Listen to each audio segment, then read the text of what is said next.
So there is a perception where they feel that in this part of the world, only Baloch and Kurds are the people who could be long-term allies of the US in case they want to use them. And they've let the Kurds down any number of times. That's what is the thing. That's what they have been trying to do. Let's see how it Hmm. goes. Welcome to Strat News Global. I'm Surya Gangadharan.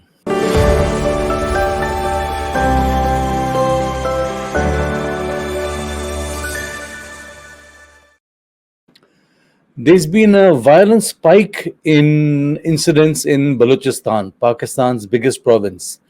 And in the spate of attacks by rebels of the Baloch Liberation Army, reports say as many as 74 people, if not more, are dead.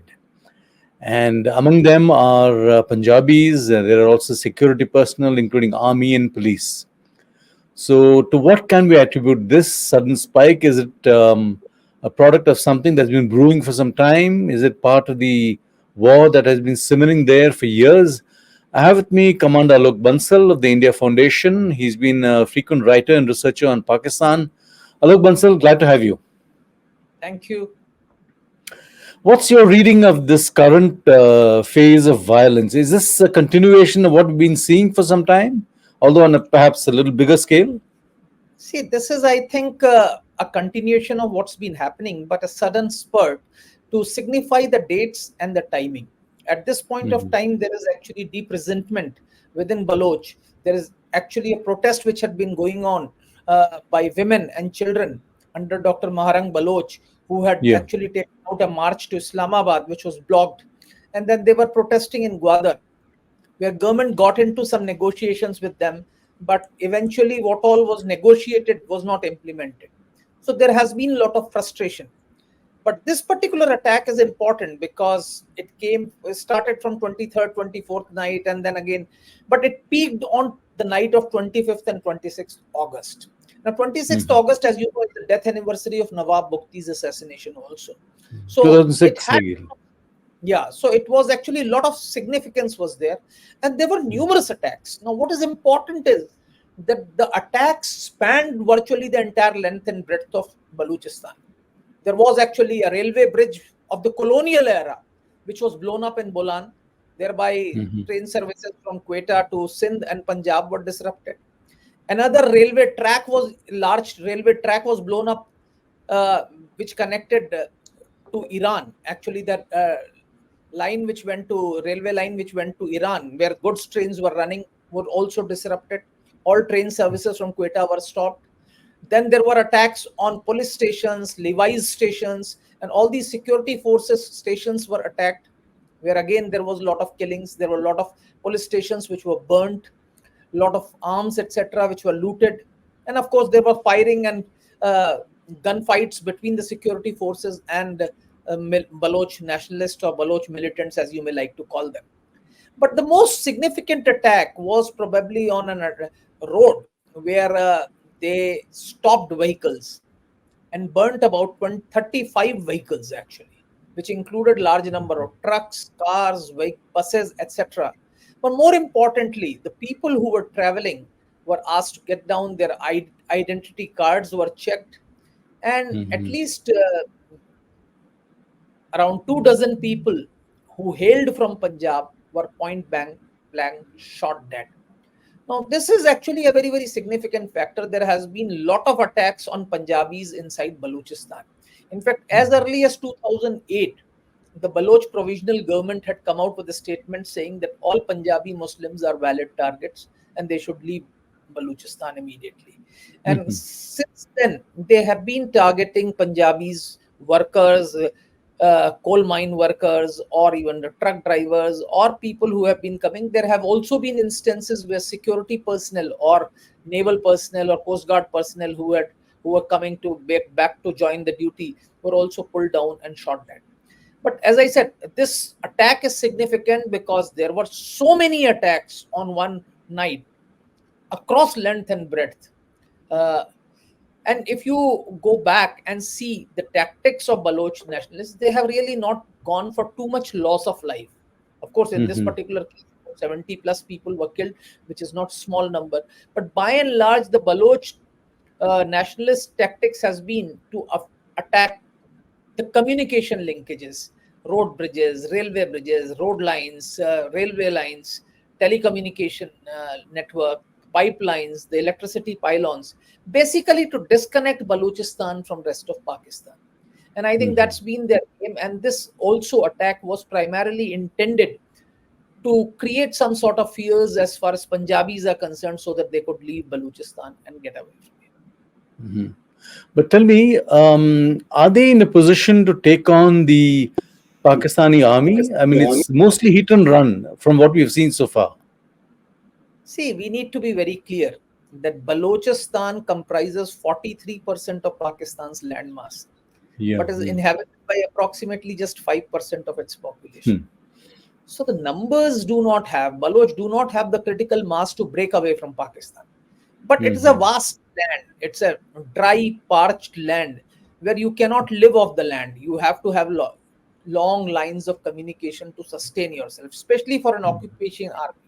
And as a result, that's why Baloch have been targeting these links, road links, railway links, pipelines, electricity pylons, so that security forces cannot undertake prolonged operations away from their standards setup bases. And that's why they Mhm. have been doing it, because it's not a deeply forested land where you can take cover in the forest or something. It's actually dry, parched land. And as a result, Pakistani security forces have used artillery and aerial bombing as a effective tool against the so-called Baloch nationalists, and which have caused enormous collateral damage. So Mhm. that's been one of the issues which has created so much of problems and bitterness amongst Baloch. So, where is the help for the Baloch coming from? Is it across the border in Afghanistan? See, Baloch are taking shelter wherever they can. Firstly, Hmm. Balochistan itself is a dry, parched land. There are numerous places where they're hiding. They do go to Afghanistan. Baloch also inhabit Iran. So, when Yeah. required, they cross the borders, because you have the same ethnicity in Iran as well as in Afghanistan. You also need to understand that when Gwadar was returned to Pakistan by Oman, one of the conditions was that the people from this region will be free to join Omanese armed forces. I see. As a result, large number of Baloch work in Omanese armed forces, and when they retire, they come back here. They keep getting pensions. They get military training. Large number of Baloch are in UAE also. So this Mhm. expatriate population provides the Baloch militants or Baloch nationalists with the funds to take on the security forces. And obviously, we need to understand that US agencies are also fairly active, because Baloch Mhm. nationalists meet lot of requirements of the US agencies, because the interests of the Baloch and the US to a very great extent converge as far as this part is concerned. Baloch have the ability to create disturbance in Iran, which US wants. Baloch also gives them an independent access to Afghanistan, though of course US interests in Afghanistan now are over, but that Yeah. provided them. It also prevents that Iran-Pakistan pipeline from coming into being. Mhm. And also, Baloch are seen as left-leaning secularists, which are against the religious radical elements which have been growing in this part of the world. So there is Mhm. some amount of congruence. I'm not trying to say that the Americans are trying to help Baloch to throw the Pakistani yoke or something like that, but they want to keep the pot simmering, and this gives them a leverage against Pakistan should Pakistan start misbehaving with them again. Mhm. I mean, I've been reading some reports about the US again making inroads into the Pakistani military, and we've seen indications of further approval of loans from the IMF. So there seems to be that track also happening. See, as far as Pakistani elite is concerned, including the military elite, Yeah. everybody has deep stakes in US. Virtually everybody's children are studying in US, ostensibly on scholarships Yeah. which were not never granted by the universities. Yeah. which are not there on university websites, but everybody claims that his or her ward has gone to US on scholarships. So obviously there are agencies which are giving scholarships, or these are a manifestation of corruption. So individually people are extremely scared of the US, because US can actually stop their visas, which will Yeah. prevent them from visiting their family members. So that leverage is always there as far as US is concerned. As far as IMF loan is concerned, well, staff agreement has been signed for the loan, but please understand the IMF board has not approved it, and no board meeting to discuss Pakistan is slated till 4th of September at least, the program Yeah. for which has come. So it will in any case go beyond September, and before that Pakistan has to arrange around $4 to $5 billion of external funding, which is not going to be easy for Pakistan to get. So I really don't know, but I think IMF is again a very, very powerful tool which the US uses to pressurize countries which are not following its diktats. And I think that will be a very good tool to use against a country like Pakistan. The army's tactics against the Baloch haven't really changed in all these years, have they? I mean, there's no effort to reach out and to win them over, is there? See, army has actually tried to do what they tried to do with the Pakhtuns. They have tried to actually divide them amongst tribal loyalties, try to create intra-tribal, extra-tribal, uh, uh, intra-tribal differences. They've tried to do some ethnic engineering, get people from outside, try to settle them along Makran coastal highway, give land in Gwadar, fence it, allow outsiders from coming in. So they have tried to do a lot of things by which they want to change, but they have really not reached out to the people. And please understand, when it comes to security forces, their conduct or behavior against Baloch is quite different from the way they treat TTP, who are perceived as uh, anti-government, whereas Baloch are seen as anti-state. Anti-national. They are seen as anti-state. TTP is seen as anti-government. So that's the difference. That's the difference. Do you? Yeah. Yeah, please. So do you see? I mean, where is this going? Is a broader war, from what you're telling me, may not be likely given the fact that the demographics are against the Baloch. So see, what Baloch are trying to do is that they are trying to expand the arena of conflict. So they are trying to create a unified thing. Baloch Sindhi Mahas, Pakistan Oppressed Nations Movement. So they are trying to create a bigger alliance with other ethnic minorities against the Punjabi elite. So that is the aim by what Baloch are trying. So that's what is the. The agitation by Maharang Baloch kind of fizzled out, isn't it? It is not really fizzled out, actually. It has taken the imagination of the Baloch youth to a very great extent. But of course, what happens is that in Pakistan, media clampdown is very severe on any coverage of Baloch events. So you'll find that the happenings in Balochistan are covered far and in between, unless of course there's a big attack like what happened on 25th 26th night, when you couldn't avoid, and when many newspapers carried a headline saying Balochistan bleeds. So that's how it is. So that is the thing, and as a result what happens is the other part of the country, rest of the youth, don't get affected or are not aware of what's happening in Balochistan. But within Balochistan, it has drawn enormous support. Even people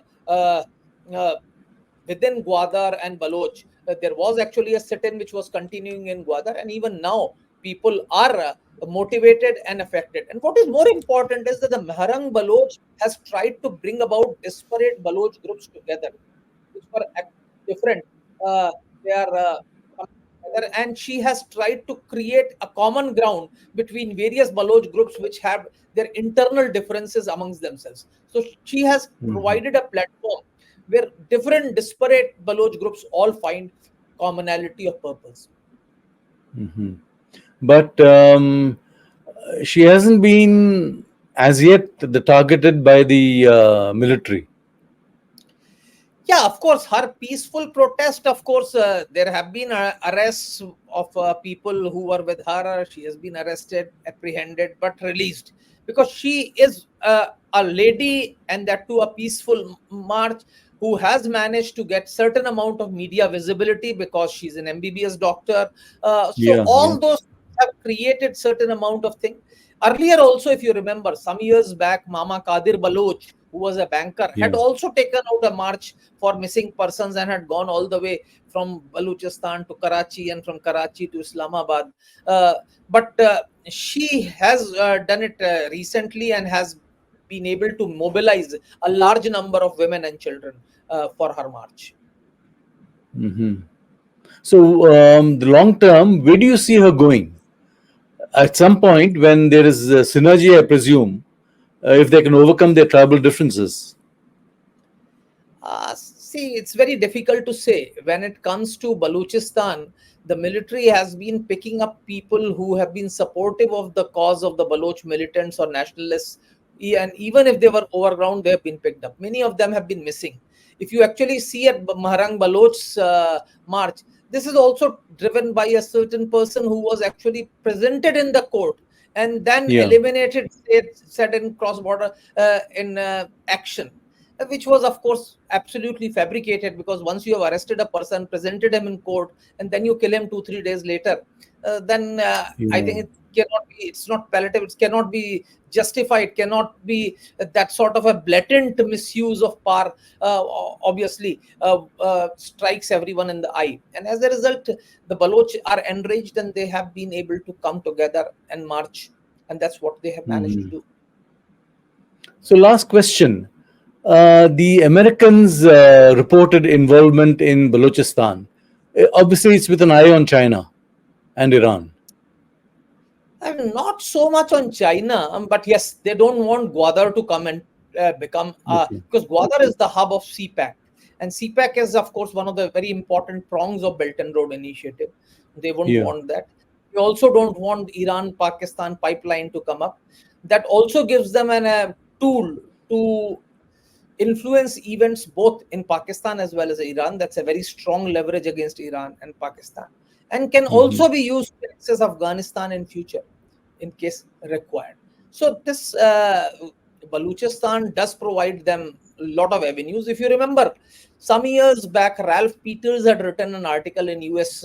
Armed Forces Journal Yeah, where he yeah, talked yeah, where he talked of sovereign Balochistan and how it could be helpful to the U.S. yeah. policies. So there is a perception where they feel that in this part of the world, only Baloch and Kurds are the people who could be long-term allies of the US in case they want to use them. And they've let the Kurds down any number of times. That's what is the thing. That's what they have been trying to do. Let's see how it Hmm. goes. But that's how, as I said, the good thing about such articles is that there is absolute deniability. This is by an Hmm. individual who has no locus standi as far as the government is concerned. But But it does in reflect some deep thinking within the establishment. undoubtedly, that's how. So they have long-term aims here, which could. I wouldn't say long term aims. They want to have this as an option. I think they have Okay. an option, which is a very, very important option, which actually keeps both Pakistan and Iran on tenterhooks because they have an Hmm. option. They have an option which provides them an access to Afghanistan and Central Asia, independent of both Pakistan and Iran, should they exercise this option. Hmm. And Iran's hold over Sistan, is it as tenuous as Pakistan's over Balochistan? Yes, to some extent, yes. More importantly, in Iran's case, it is not only an ethnic problem but also a sectarian problem because Baloch are Hmm. overwhelmingly Sunnis, whereas Yeah. Iranians is 12 or Shia. So that also plays a role as far as Balochistan is concerned. But Sistan is well under control, I presume. Yeah, but there are also acts of violence which keep happening on and off. It's not that completely under control. Alok Bansal, thank you very much for that insight and perspective. The spike in violence, of course, is always interesting to see what's happening on the Pakistan side of the. But it kind of adds to the sense that Balochistan remains destabilized, and the army perhaps will be called upon to do far more to ensure its hold over that province remains. Thank you very much, Alok. Pleasure talking to you. And maybe we'll take this forward some other time going forward. That's all we have for you on this conversation on the gist. Do subscribe to our YouTube channel, follow us on social media. Thank you very much. Good day.